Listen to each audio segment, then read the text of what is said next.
Hello students, बच्चों आप सब कैसे हैं। My self Anju Tiwari. आज मैं फिर से उपस्थित हूँ आपके सामने अपनी हिंदी की पाठशाला लेकर के। देखिए 9th क्लास, आज हमारा जो चैप्टर है लासा की ओर है। इसके रचनाकार जो हैं वो राहुल सांकृत्यायन जी हैं। और हाँ बच्चों, तो देखिए जैसा कि आप सबकी डिमांड थी कि ये चैप्टर फिर से रिपीट किया जाए, तो आप लोग की नीड देखते हुए हम अपने इस चैप्टर को फिर से एक बार रिपीट कर रहे हैं। तो इस बार आप लोग ध्यान से देखें। देखिए आपकी ये किताब है क्षितिज और उसका ये चैप्टर है लासा की ओर, जिसको कि हम रीड करेंगे और साथ ही साथ आपको समझाएंगे। तो सभी बच्चे जो हैं हमारे साथ पढ़ेंगे। आइए आगे बढ़ते हैं। और आप देख पा रहे होंगे ये ब्लैक बोर्ड पे कुछ कठिन शब्दों के अर्थ दिए हुए हैं। इसको कि हम पढ़ाने के दरमियान आपको बताएंगे। चलिए देखिए, वह नेपाल से तिब्बत जाने का मुख्य रास्ता है। फरी कलिंगपोंग का रास्ता जब नहीं खुला था तो नेपाल ही नहीं हिंदुस्तान की भी चीज़ें इसी रास्ते तिब्बत जाया करती थीं। यह व्यापारिक ही नहीं सैनिक रास्ता भी था, इसलिए जगह जगह फौजी चौकियां और किले बने हुए हैं। किला आप जानते हैं जिसको दुर्ग कहा जाता है, जिनमें कभी चीनी पलटन रहा करती थी। आजकल बहुत से फौजी मकान गिर चुके हैं। दुर्ग के किसी भाग में जहां किसानों ने अपना बसेरा बना लिया है, वहाँ घर कुछ आबाद दिखाई पड़ते हैं। यानी कि आबाद दिखाई पड़ते मतलब कि वहाँ पे बस्ती है। आगे देखिए, ऐसा ही परित्यक्त एक चीनी किला था। परित्यक्त एक वर्ड है। परित्यक्त का मतलब होता है किसी भी चीज़ को त्याग देना, छोड़ देना। आगे देखिए, हम वहाँ चाय पीने के लिए ठहरे। तिब्बत में यात्रियों के लिए बहुत सी तकलीफ़ें भी हैं और कुछ आराम की बातें भी। वहाँ जाति पाति छुआछूत का सवाल ही नहीं है और न औरतें पर्दा ही करती हैं। मतलब कि वहाँ पे पर्दा प्रथा का प्रचलन नहीं है। आगे देखिए, बहुत ही निम्न श्रेणी के भिखमंगे को लोग चोरी के डर से घर के भीतर नहीं आने देते। नहीं तो आप बिल्कुल घर के भीतर चले जा सकते हैं। यानी चोरी का डर है, इसलिए लोग भीतर अंदर प्रवेश करने के लिए मना करते हैं। चाहे आप बिल्कुल अपरिचित हों, तब भी घर की बहू या सासू को अपनी झोली में से चाय दे सकते हैं। वह आपके लिए उसे पका देंगी। मक्खन और सोडा नमक दे दीजिए। वहाँ चाय चोंगी में कूटकर उसे दूध वाली चाय के रंग की बना के मिट्टी के टोटीदार बर्तन में रख के आपको दे देंगी। हर जगह का अपना खान पान है, रहन सहन होता है, कस्टम होते हैं, रीति रिवाज होते हैं। तो यहाँ पे जो नेपाल है, ये जो तिब्बत का वर्णन किया जा रहा है, वहाँ पे चाय का कैसे प्रावधान है, मतलब चाय कैसे बनती है और महिलाएं जो हैं वो किस प्रकार से इसको प्रस्तुत करती हैं, उसी के बारे में लेखक कुछ बता रहा है। आगे देखिए, यदि बैठक की जगह चूल्हे से दूर है और आपको डर है कि सारा मक्खन आपकी चाय में नहीं पड़ेगा, तो आप खुद जाकर चोंगी में चाय मथ कर ला सकते हैं। जो कि हमारे यहाँ इलाहाबाद में चाय को मथने का प्रावधान नहीं है, मथते हैं। जैसे दही है, मट्ठा है, वो सबको जो महिलाएं होती वो मथती हैं। मथ करके दही या माखन वगैरह निकाला जाता है। आगे देखिए, चाय का रंग तैयार हो जाने पर फिर नमक मक्खन डालने की ज़रूरत होती है। फिर नेक्स्ट पेज पे देखिए बच्चों, परित्यक्त चीनी किले से जब हम चलने लगे तो एक आदमी राहदारी मांगने आया। हमने वह दोनों चिटे उसे दे दी। यहाँ देखिए क्या लिखा हुआ है, डांडा लिखा है। इसका मतलब होता है ऊंची ज़मीन। भीटे एक शब्द है, ये है टीले के आकार का ऊंचा स्थान। ये सारे वर्ड अभी आएंगे, ठीक है। आगे देखिए, शायद उसी दिन हम थोंगला के पहले के आखिरी गांव में पहुंच गए। थोंगला जो है वो भी एक स्थान का नाम है। आगे देखिए, यहाँ भी सुमति के जान पहचान के आदमी थे और भिखमंगे रहते भी ठहरने के लिए अच्छी जगह मिली।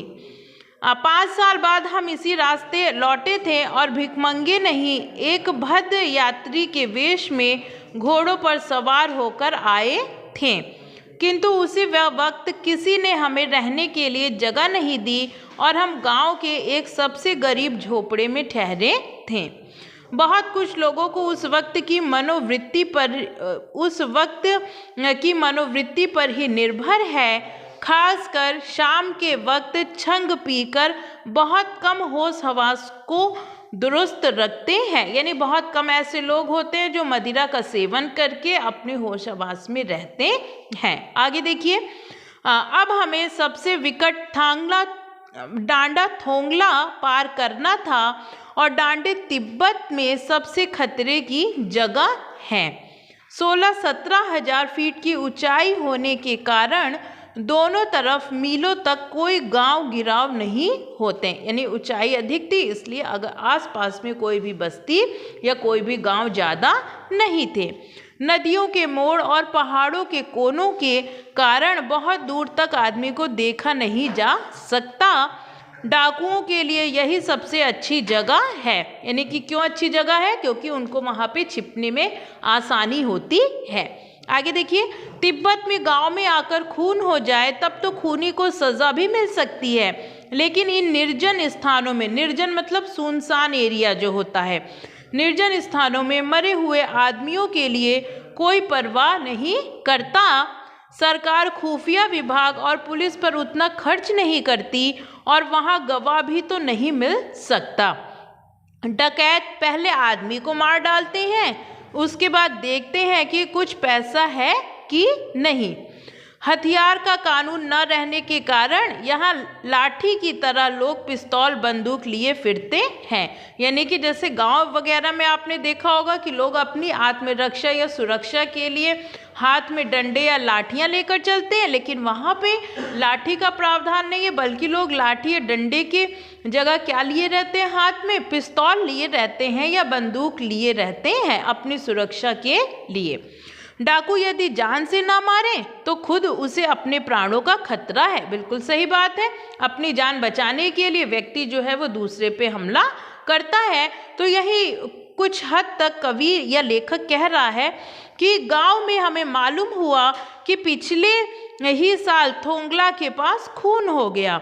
शायद खून की हम उतनी परवाह नहीं करते क्योंकि हम भिखमंगे थे और जहाँ कहीं वैसी सूरत देखते हैं टोपी उतार जीभ निकाल के कुची कुची यानी दया दया एक पैसा कहते भीख मांगने लगते। यानी भीख मांगने के लिए क्या कहा जाता है उसका यहाँ लेखक ने वर्णन किया है। आगे देखिए, लेकिन पहाड़ की ऊंची चढ़ाई थी, पीठ पर सामान लादकर कैसे चलते हैं। तो बच्चों आप जानते हैं कि जितनी ऊंचाई आप चढ़ेंगे उतना ज़्यादा आपका सामान हल्का होना चाहिए, नहीं तो आपको चढ़ाई करते समय बहुत सारी समस्याओं का सामना करना पड़ सकता है। वही चीज़ यहाँ पर दे रहा है। और अगला पड़ाव 16-17 मील से कम नहीं था, यानी दूरी काफ़ी थी।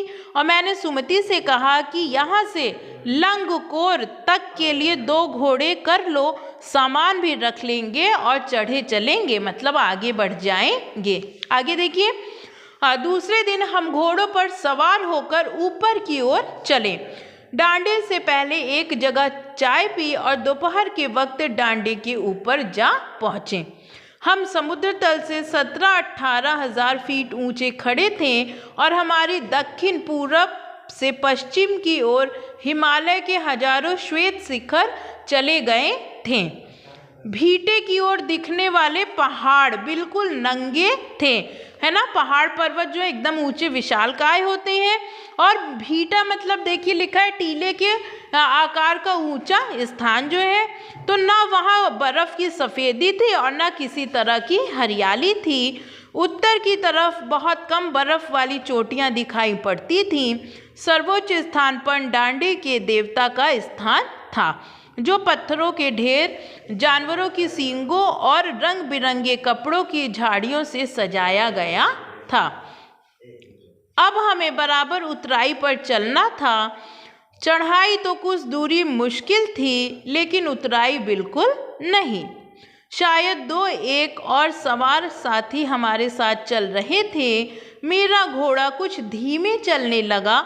मैंने समझा कि चढ़ाई की थकावट के कारण ऐसा कर रहा है, यानी घोड़ा जो है उसके चलने की गति कैसी हो गई थी, मंद हो गई थी और उसे मारना नहीं चाहता था। धीरे धीरे वह बहुत पिछड़ गया और मैंने दोनों क्वेस्तों की तरह अपने घोड़े पर झूमता हुआ चला जा रहा था। जान नहीं पड़ता था कि घोड़ा आगे जा रहा है या पीछे। जब मैं जोर देने लगता तो वह और सुस्त पड़ जाता। एक जगह दो रास्ते फूट रहे थे। दो रास्ते फूटना मतलब दो रास्ते निकल रहे थे। मैं बाएं का रास्ता ले मील 1.5 मील चला गया। आगे एक घर में पूछने से पता चल लगा कि लंगकोर का रास्ता दाहिने वाला था।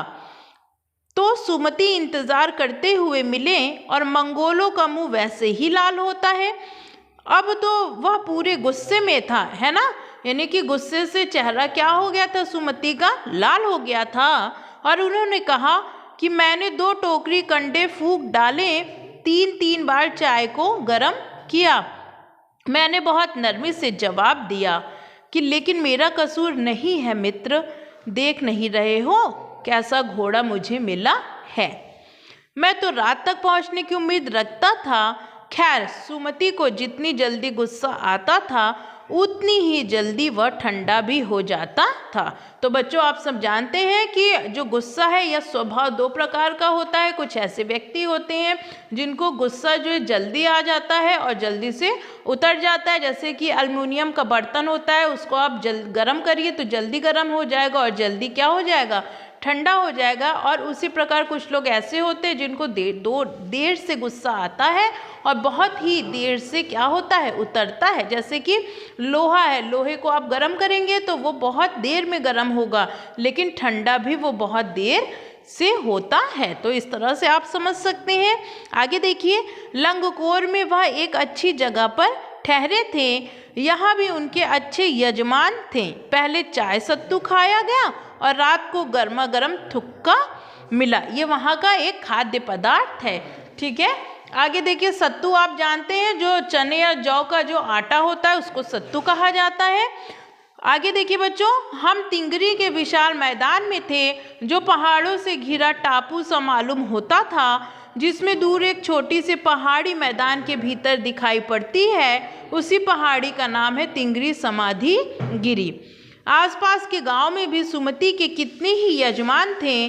कपड़े की पतली पतली चिरी बत्तियों के गंडे खत्म नहीं हो सकते थे। अब देखिए, चिरी लिखा है, चिड़ी मतलब क्या लिखा है यहाँ पे, फाड़ी हुई।